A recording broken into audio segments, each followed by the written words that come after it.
alaay Achib kii mooy laaj waa borom réew mi lu tax doo laaj yeneen doomu mag yi yow daal Zamadou rek ngay tooñ. alaay Achib c'est vrai de nga dégg de mag yi daal xam nga ne maay la moom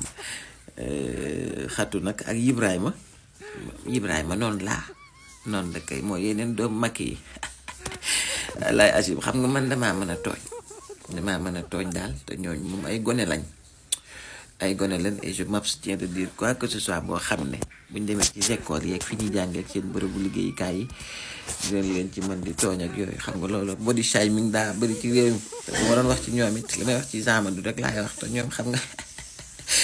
waaye nag tawarkàlla ay ndaw lañ leen bàyyi rek ñoom bañ leen a dugal ci seen politique bi comme seen waajur yi dugalul leen ci ba ci Amadou mi sax dugaluñ ko ci.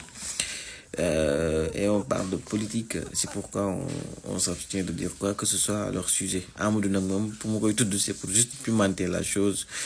xam nga rek waaw pour charrier waale ko noonu waaye nag ñoom moom vraiment man je vois pas pourquoi ñu war leen di tooñ ak di leen boole ci yëf yi dégg nga de waaw góor xatu sax damaa mel ne ku ko xaw a nobaale xam naa peut-être bu fekkee gis na vidéo bi bu ma nee discuter naa wax sama yaay mu ji ma ñëw mu ji ma waxtaan ak Tata Mariam ngeen ma mënee jox xatu laa noonu la de xanaa